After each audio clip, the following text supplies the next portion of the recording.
Matthew 3:10. And now also the axe is laid unto the root of the trees. Therefore every tree which bringeth not forth good fruit is hewn down, and cast into the fire.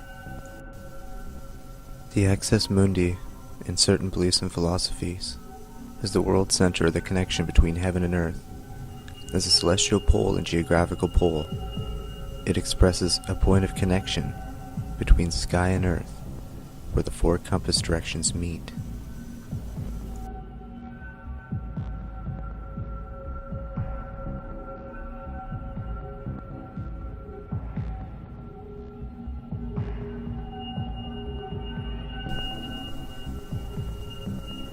Many with Mandela effect have noticed that the sun is no longer yellow, but white. There's good reason for that. The color you see on an object is not actually the color on the surface, but the wavelengths reflecting off that surface. Like when an object appears white, it reflects all those wavelengths, and black when it absorbs them. Many New Agers speak of chakras and colors seen during psychedelic drug intake or meditation sessions.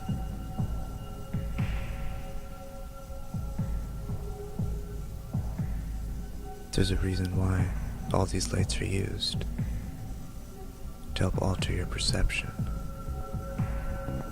It's not that what you're seeing is true, but it's trying to send a signal to your brain to tell you it is.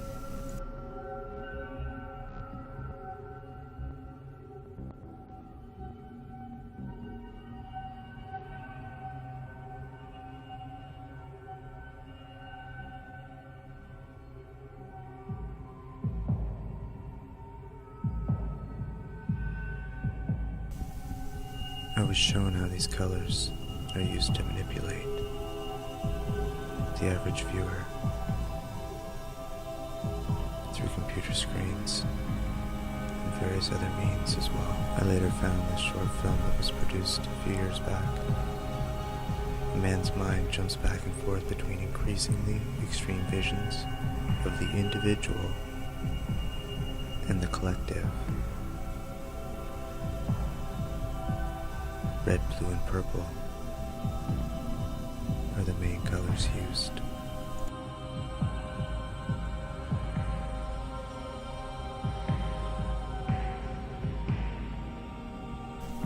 Also with the introduction of all their latest technology, 5G included, these microwave signals are being pumped through our bodies at an extreme rate, which does not benefit our genetic makeup.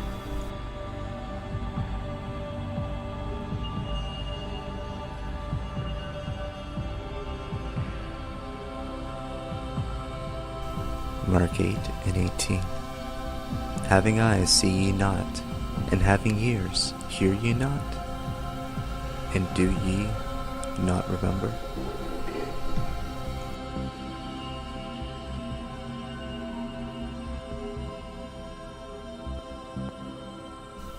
Let's go back a little bit to the land of Sumer, the earliest known civilization in the historical region of southern Mesopotamia, modern-day southern Iraq. It is one of the first civilizations in the world, along with ancient Egypt, along the Tigris and Euphrates River. The Sumerians worshipped various gods within their pantheon.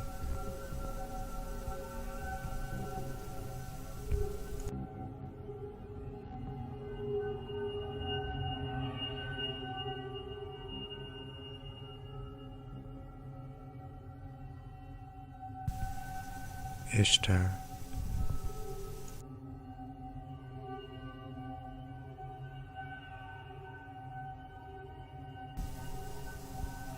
Dagon as well. The Catholics just love Dagon. In regards to the Sumerians and the Egyptians, the Sumerians had a common language and believed in the same gods and goddesses. There were 7 great city-states, each with its own king, and a building called a ziggurat, a large pyramid-shaped building with a temple on the top, dedicated to a Sumerian deity. Sumerian werewolves were actually a thing. Murals in these temples show how Ba healed a sick person by transforming them into either a dog or a wolf. Ba was said to be the daughter of the sky god An and the god of the south wind, named Unerda. Her temples contain an area known as the kennel for the sick and injured. You may know the Egyptian version as Anubis.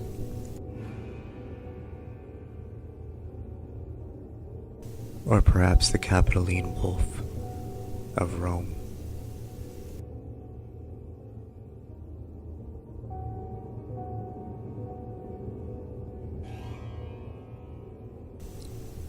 Many of the symbols and animals used by the Sumerians you can still see in this day and age, by the many various groups all across the world. The owl is a prime example. Here we have an art piece from Rome showing the owl.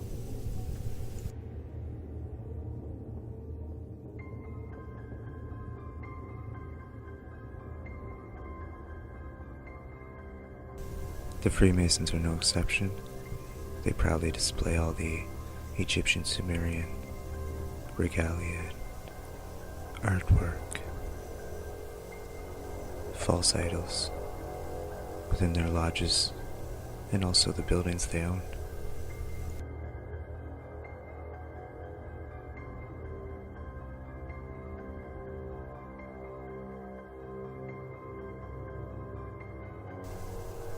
Many know of the 369 as well.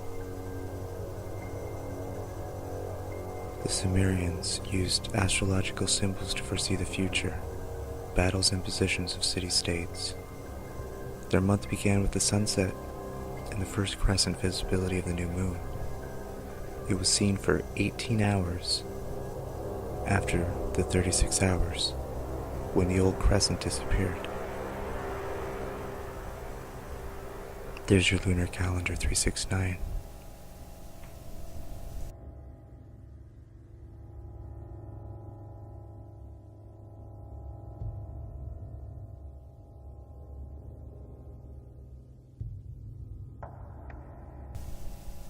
The astronomy that the Sumerians developed was later adopted by the Greeks.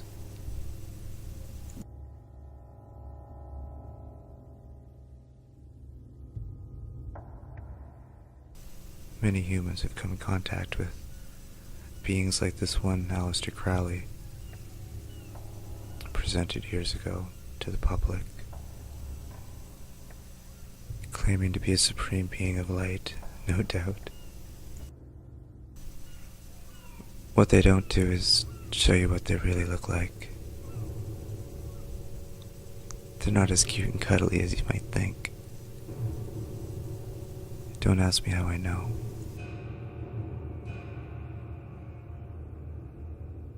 The royal game of Ur, it used 4 tetrahedral dice with 7 markers and comprised of 2 sets, one white and one black.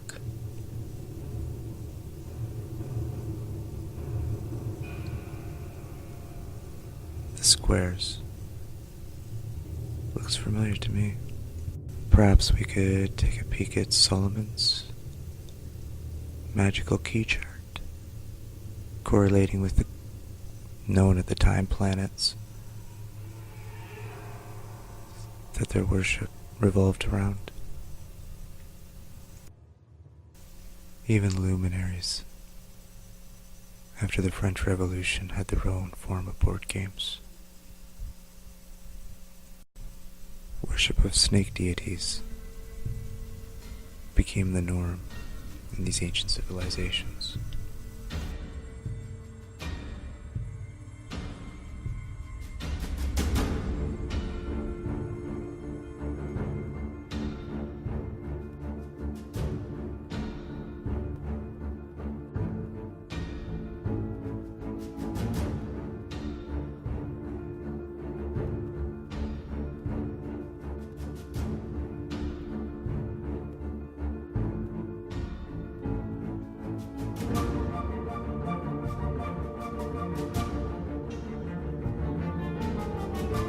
We should observe the god Ea, whose Sumerian equivalent was Enki, is one of the three most powerful gods in the Mesopotamian pantheon, along with Anu and Enlil. Those of you in the New Age that speak of the One, I suppose you already know AE, perhaps by another name, however.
For the Sumerians, trade was firmly established with foreign lands at this time, and writing evolved from pictograms to cuneiform script.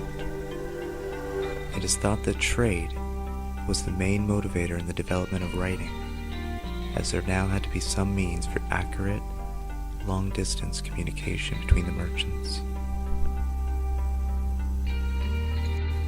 Revelation 13:17, and that no man might buy or sell, save he that had the mark, or the name of the beast, or the number of his name. 1 Kings 10:14. Now the weight of gold that came to Solomon in 1 year was 666 talents of gold. Here's a cuneiform chart showing you the marks the Sumerians developed to enhance their trade empire.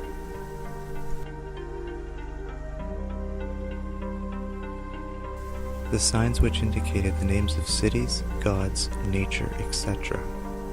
were known as determinatives. Representations got a little simplified by 3000 BC. The strokes through stylists now convey concepts of words and not the signs. There was a reduction in the number of characters from 1,000 to 600. Think of letters and words getting simplified in our real world today. Have you seen letters running together lately? Perhaps there's a connection.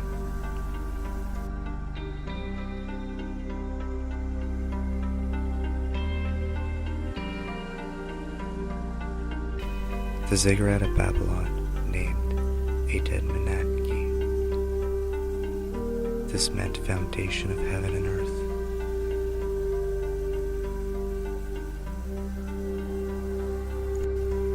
Here is an example of a ziggurat.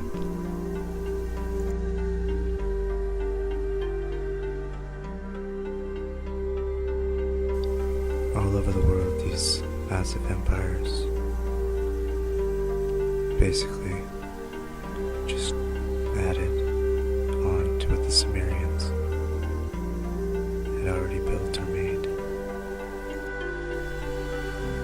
Even this Hindu temple in Pakistan resembles a Sumerian. The Empire State Building is also a prime example. Sticking to the basic outlines as the Sumerians presented in their architecture so long ago. Even looking at some representations of what the Tower of Babel may possibly have looked like. Many believe a form of cigarette was used. Looking at Genesis chapter 6. And it came to pass when men began to multiply on the face of the earth, and daughters were born unto them, that the sons of God saw the daughters of men, that they were fair, and they took them wives of all which they chose. And the Lord said, My spirit shall not always strive with man, for that he also is flesh, yet his days shall be 120. There were giants in the earth in those days, and also after that, when the sons of God came in unto the daughters of men, and they bare children to them. The same became mighty men, which were of old, men of renown. Now we should know that angels cannot mate with humans. A giant, as it says here in Strong's Concordance, is a bully or a tyrant. The sons of God were the ones who worshipped him. Adam, Abel, those are two examples of sons of God. And even in the Sumerian writings you can see temples served as cultural, religious, and political headquarters until approximately 2500 BC, with the rise of military kings known as Lugals. Man plus big. Giants, political, military leaders who did not follow the way of the Most High.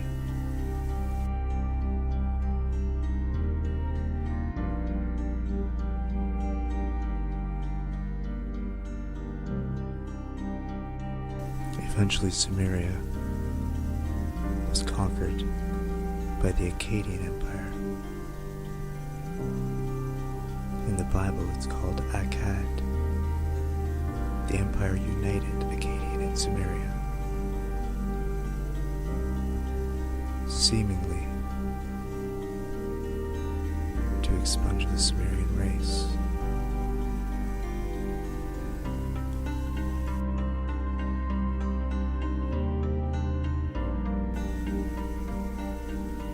All the kingdom of Akkad did was assimilate the Sumerians' beliefs into their own.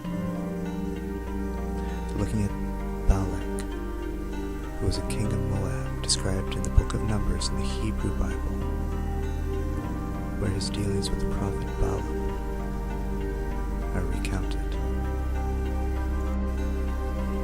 Balak, the Moabite king, can be found in Strong's Concordance 1111, also known as Devastator.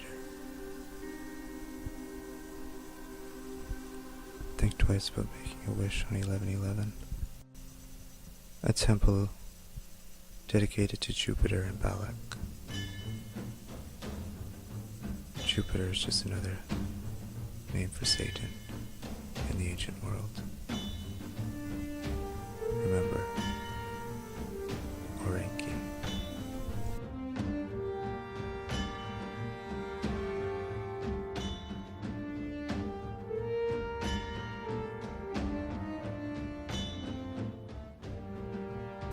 It's important to know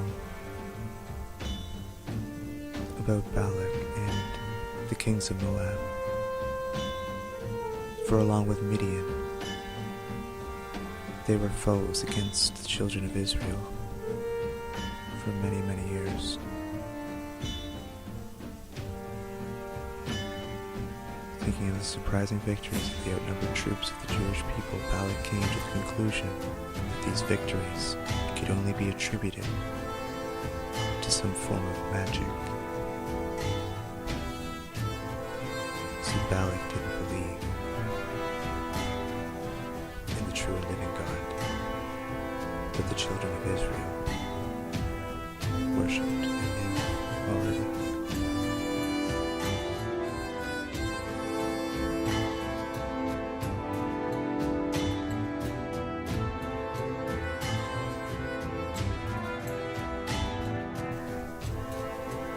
Balaam was a seer that Balak used.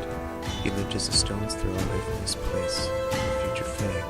This is important to know because of the connection between Abraham and Balaam. They were from the same general area near Haran, which was less than 50 miles away. It was generally known that where Balaam lived, Pethor was famous for its Baru priest diviners, which some have tried to connect them with the Magi. The evidence is scanty. They were sorcerers, magicians, diviners, soothsayers, and such. So they were priest diviners known as Baru. Kind of reminded me of old Subaru. The name Subaru is Japanese, meaning night. It's also a term for a cluster of stars in the Taurus constellation named Pleiades by the ancient Greeks. Sumerian Barus, Sumerian priest diviners who worship the stars. Subaru.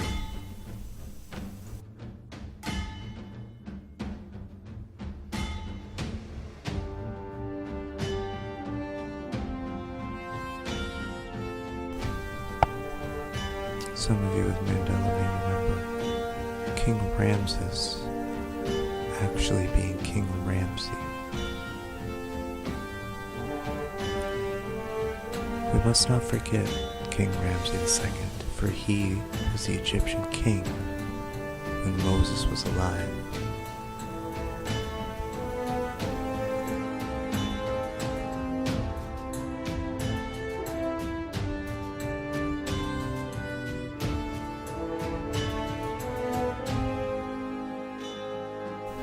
The identity of Pharaoh in the Moses story has been much debated, but many scholars are inclined to accept that Exodus has King Ramsey II in mind. The Bible confirms that the Israelites were to build supply cities, Pithom and Ramsey for Pharaoh. Egyptian records confirm that the kings of the 19th dynasty launched a major military program in the 11th. Basically, anyway, it's showing me who superseded and came after Ramses II. But what I found interesting down here, Ramsey II also built a second city dedicated to his personal patron, Atum, called Per Atum. These two cities were quite possibly the biblical Ramsey and Pithom.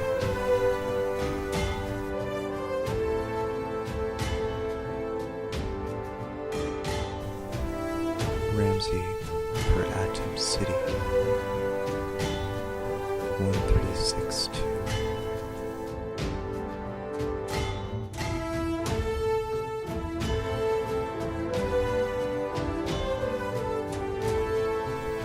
Let's not forget about Ramses' mother, Tua.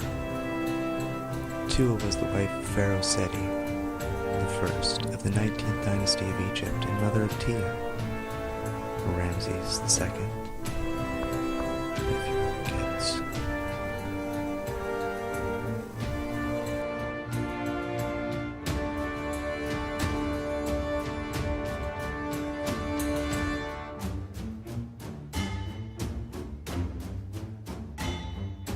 The Catholic Church would like you to believe they worship Jesus, not Dagon or the Sumerian gods. They worship the sun, they worship Baal. Baal was a sun deity. They do not know Jesus, the true Christ. 1776 was a busy year around the world, from secret societies in France, Bavaria, or simply the signing of the Constitution of the United States of America. They make sure to leave the mark everywhere. It's kind of a clause they have to show you. Not like anybody notices anyway.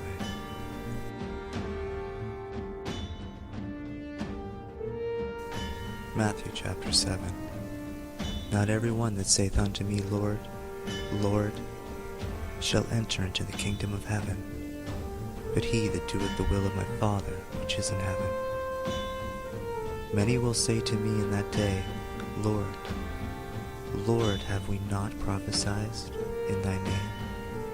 And in thy name have cast out devils? And in thy name done many wonderful works? And then will I profess unto them, I never knew you. Depart from me, ye that work iniquity. 2 Corinthians 11:13-15. For such are false apostles, deceitful workers, transforming themselves into the apostles of Christ.